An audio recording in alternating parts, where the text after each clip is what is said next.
Hello everybody at Crosfields School. My name's Alistair Humphreys. Hello all of you in Year 5. This sounds to me like I've said this before. Aha, I have said this before.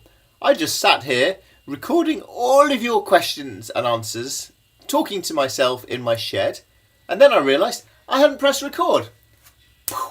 How stupid is that? So let me check. Yes, I'm definitely recording this time. So, here we go again. Thank you everyone for, firstly, well, I should introduce myself. I'm Alistair Humphreys, I'm an adventurer, and I'm the guy who wrote The Boy Who Bite the World and Great Adventurers, which I think you've been reading. Thank you for reading those books. Thank you for getting in touch and sending me some questions. I hope that some of them might make you want to become an explorer or an adventurer. But even if you don't want to do any of that for your job, going on adventures is a really good thing to do because they're difficult, they're hard. And so to get through adventures, they're good fun and they're exciting, but they are hard. So you have to work hard, you have to push yourself. When things aren't going very well, you have to say, I'll keep going. I can't go on, I'll keep going on.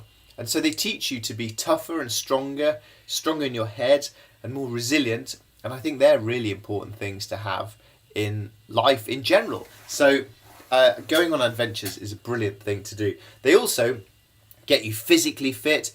Being in nature is good for your mental health and your just clearness of thinking.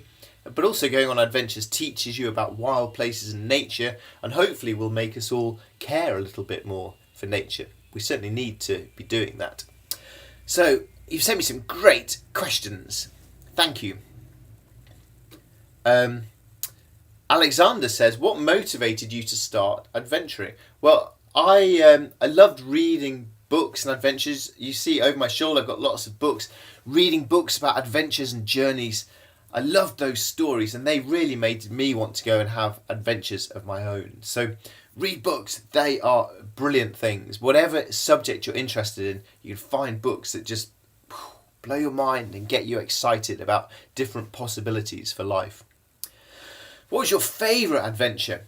Well, I was talking to a friend this morning and he reminded me, we were talking about a time when I walked through southern India. I followed a holy river, the Kaveri River, from one side of southern India all the way to the other side. And I really loved that. It was so beautiful landscapes.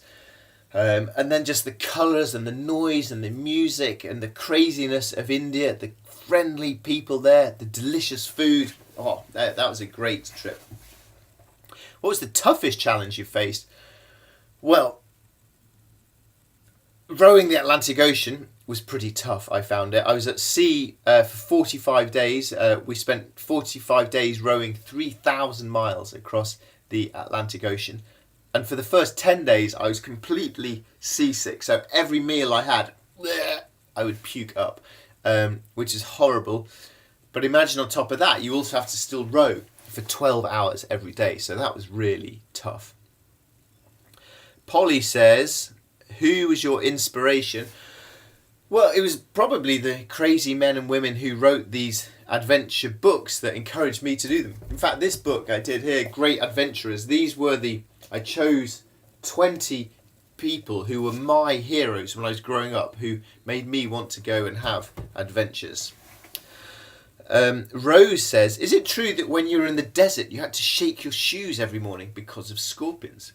Yep, that's true. It's good practice when you're in a desert or anywhere where scorpions live to shake out your shoes first thing in the morning before you put them on, because scorpions like to live in dark, cosy places like inside your shoes, and you definitely do not want to put on your shoe with a scorpion in there. So yeah, that's a good thing to do. Sorry, I've got the hiccups. Did you get bored of banana sandwiches?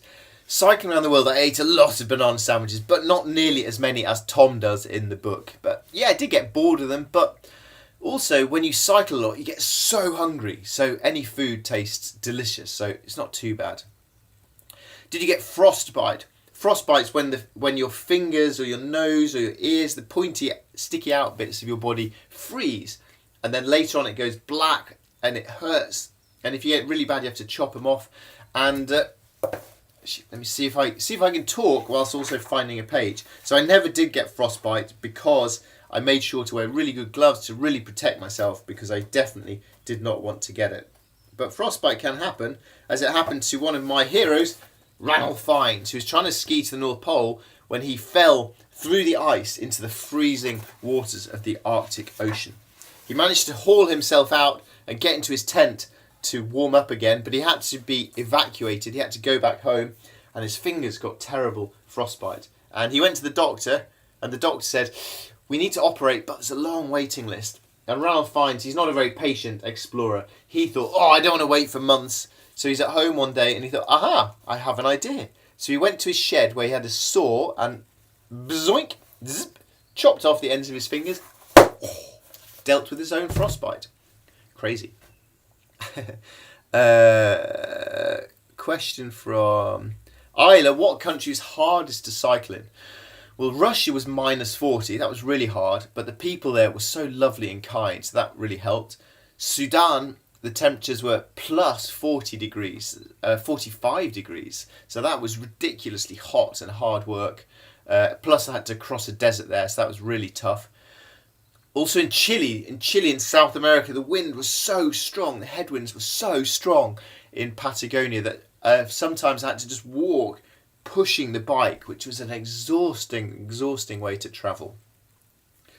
How much water did you carry? So the most water I was carrying was 18 litres, which is pretty heavy. That would get me a few days from village to village.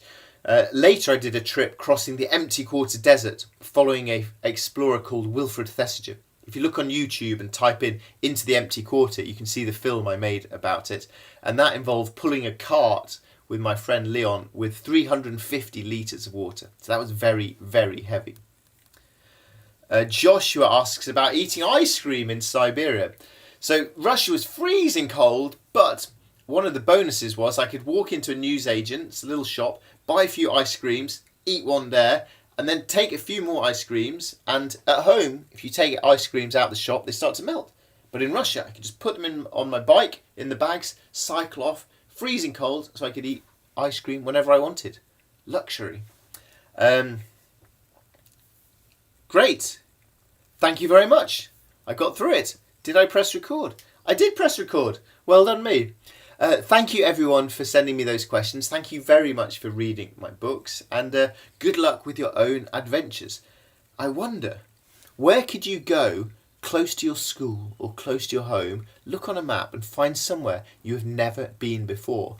I promise that within 2 miles of where you live there is some woodland or a footpath or a hill or a tree to climb or a river to visit that you have never seen before. And if you go to those places with your friends or your family or your school, then you too are being an explorer. You can find adventure close to home. Go for it. Thank you so much, everyone. Bye-bye.